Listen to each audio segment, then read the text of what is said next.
салом шунавандагони азиз, инҷо студияи марказии радиои муҳоҷир ва дар тӯли беш аз 10 дақиқаи меомада мо муҳимтарин таҳаввулоти ин соатаи тоҷикистону ҷаҳонро манзуратон мегардонем. имрӯз 18 июни 2020 сол аст.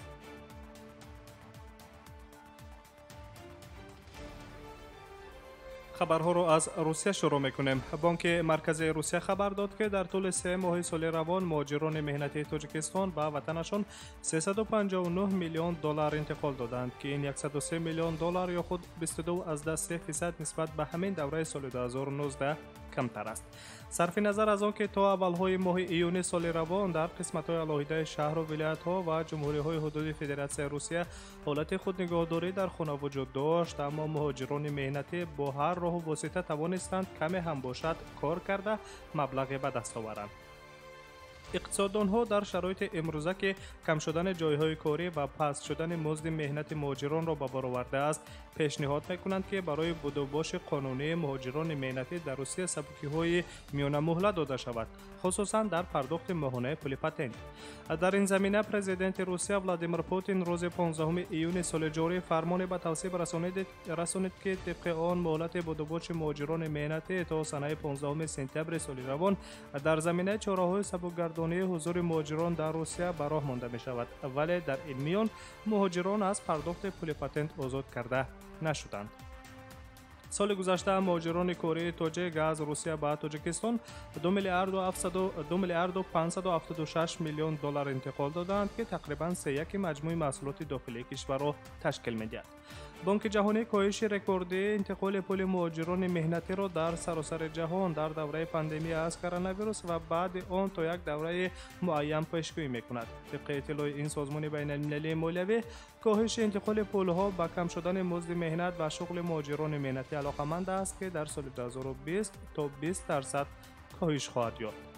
тибқи иттилои бонки марказии русия, дар соли 2019 аз ин кишвар ба давлатҳои иттиҳоди давлатҳои мустақил қариб 13 миллиард доллар интиқол дода шудааст.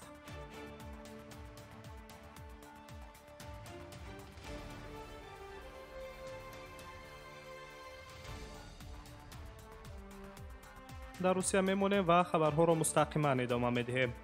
тақрибан 80 собиқадорони ҷанги бузурги ватанӣ ки ҳангоми паради ғалаба дар майдони Сурх бо ҳамроҳии президенти Русия Владимир Путин ширкат хоҳанд кард, ба карантини 2 ҳафтаина фиристода шуданд. дар ин бора ду манбаи Bloomberg ки бо тайёрии парад ошно ҳастанд хабар доданд, менависад Медуза.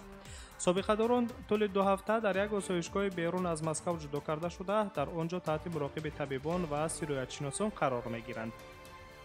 аммо манбаҳои Эхо Москвы дар кумитаи тадорукоти гашти низомӣ гуфтанд ки собиқадорон ба ҳеҷ ҷо бурда намешаванд, танҳо хоҳиш карда шудааст ки дар хона бимонанд. ба гуфтаи мусоҳибони Bloomberg, карантин кардани собиқадорони ҷангу меҳнат барои коҳиш додани хатари сирояти коронавирус ҳам барои Владимир Путин ва ҳам ба худи собиқадорону атрофиёни онҳо рӯй даст гирифта шудааст. гашти низомӣ ё худ паради ҳарбӣ дар Русия ба ифтихори иди ғалаба дар ҷанги бузурги ватанӣ имсол 24 июн баргузор мешавад. он аз санаи 9 май ба сабаби пандемия аз коронавирус ба санаи 24 июни моҳи соли ҷорӣ интиқол дода шуд. дар бисёр минтақаҳо бинобар вазъи ноустувории эпидемиологӣ, ҳукуматҳои маҳаллии ҳудуди Федератсияи Русия қарор қабул карданд ки гашти низомиро имсол баргузор намекунанд. роҳбари мақомоти Роспотребнадзори Русия Анна Попова гуфтааст ки дар гашти низомии имсола дар Москав ҳама ширкаткунандагон тибқи талаботҳои қабулшудаи санитаривию гигиенӣ иштирок мекунанд.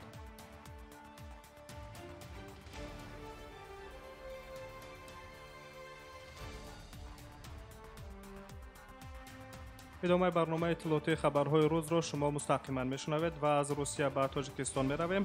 додгоҳ як сокини ноҳияи Ҷабор Расулови вилояти Суғдро барои худкушӣ расонидани ҳамсараш ба 6 соли зиндон маҳкум кард.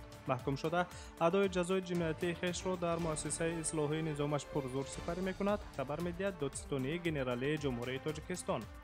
طبق اطلاع ماهی نوامبر سال 2001 غلامجان رحیمов با یک ساکن محلی اوناجان رحیمov ازدواج کرده از آغاز زندگیش پیوسته زنش را مورد لطکوب قرار داده و شأن و شرف انسانی او را پس می‌زده است و در نتیجه جنجال‌های عائلوی روز 11 فوریه غلامجان رحیمov زن خود را شدیداً لطکوب کرد زیرا او به وی آب خنک نداده است. 2 روز پس از آن شهروند اوناجان رحیمov خود را در منزل استقامتیشان به دار می‌آویزد. قید کرده می شود در خبر پروکراتوری گنرالی. هنگام تفتیش حادثه دلایل‌های آشکارای تا به خودکشی رسانیدن، پس زدن شأن و شرف انسانی و مورد لطکوب قرار دادن اوناجان رحیمov از جانب همسرش معین و آشکار شد که دادگاه در جرم به خودکشی رسانیدن غلامجان رحیمov را مجرم شناخته با تقاضای ابدار کننده دولتی به او 6 سال محرومیت از آزادی را تعیین کرده است.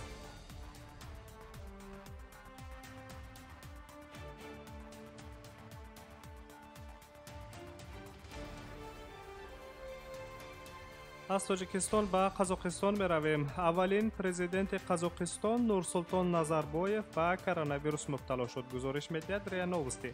در حال حاضر وضع اولین پرزیدنت قزاقستان بد نیست و مستقلانه حرکت کرده می تواند. متاسفانه سنجش آخرین الباسی عاید به سرایت کرونا ویروس نتیجه مثبت نشان داد. سبب نگرانی وجود ندارد. نورسلطان نظربایف فاصله‌های اجتماعی و همه چاره‌های گیگین شخصی را رعایت می‌کند. گفته می‌شود در خبر. غیر از این دیروز در رسانه‌ها خبر در خصوص گرفتاری رئیس پارلمان قزاقستان نورلان نگمتولین به کرونا ویروس پخش شد که بعداً مقامات رسمی جمهوری قزاقستان خبر مذکور را تایید نمودند. در حال حاضر وزیر مالیه جمهوری قزاقستان ایرولان ژمائوبایف با نشانه‌های اول گرفتار به کرونا ویروس در حالت خودنگهداری در خانه قرار دارد. گذشته از این چند روز پیش نیز معلوم گردید که وزیر تندرستی جمهوری قزاقستان الژان برتانوف به سرایت همگیر کووید 19 مبتلا شده است. در حال حاضر وضع وزیر تندرستی جمهوری قزاقستان وزنین درجه میانه گفته می شود که او در بیمارخانه کسلی‌های سرایتی شهر نورسلطان تحت مراقبت طبیبان قرار دارد.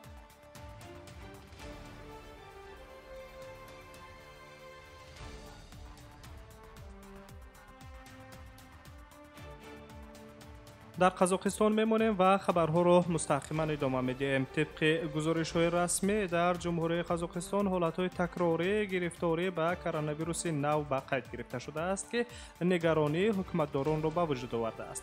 از این پیش در جمهوری مردمی چین نیز چند روز قبل گرفتاری حالت تکراری کرونا ویروس نو را در شهر پکین آشکار کردند که در حال حاضر در پکین حالت فوق‌العاده عمل می‌کند. با سبب بدتر شدن وضع اپیدمیولوژی در قزاقستان تمام محدودیت‌های قبلا جاری شده که چند وقت پیش برداشته شده بودند برگردانیده شدند. طبق قرار حکومت قزاقستان روزهای استراحت در 6 شهر کلان این کشور، جایهای جمعیتی، مرکزهای سودا و تالارهای ورزشی بسته می‌شوند. از جمله محدودیت‌ها در شهرهای نورسلطان، الماتا، قرغنده، شیمکند، پاولادار و اکیباستوس تطبیق کرده می شود. علاوه بر این حرکت نقلیات جمعیتی شهری نیز در این دوره کم کرده می شود و به آدمان از سن 65 ساله بالا رفتن به جایهای جمعیتی توصیه داده نمی شود. همچنین حکومت قزاقستان امر داده است که منطقه‌های توریستی تا یک دوره نامعین بسته شوند. در جمهوری قزاقستان تا به حالت دیروز 18 ایون سال روان زیاده از 15,800 حالت سرایت کرونا ویروس تصدیق کرده شده است. طبق معلومات رسمی در قزاقستان تا 18 ایون 100 نفر قربانی کرونا ویروس گردیدند.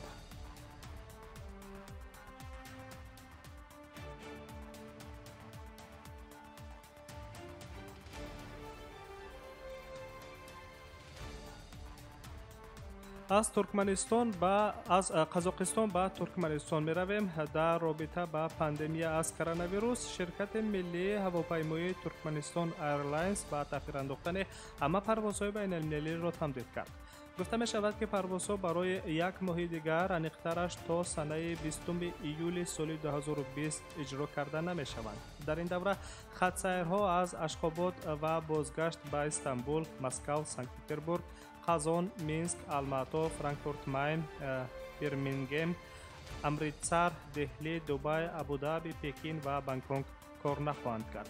مسافران این پروازها می توانند به شرکت مراجعت کرده پروازهای خود را بعد از سنه 20 ایول سال روان موافقت کنند. قبلا شرکت هواپیمایی ترکمنستان ایرلاینز گفته بود که تمام پروازهای بین المللی را تا سنه 20 ایون سال 2020 لغو می‌کند.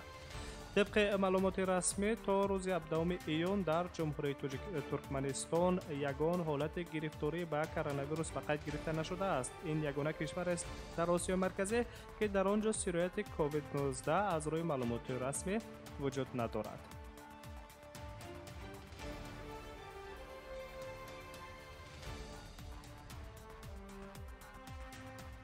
مهمترین خبرهای این ساعت‌های تاجیکستان و جهان را شما مستقیما شنیدید.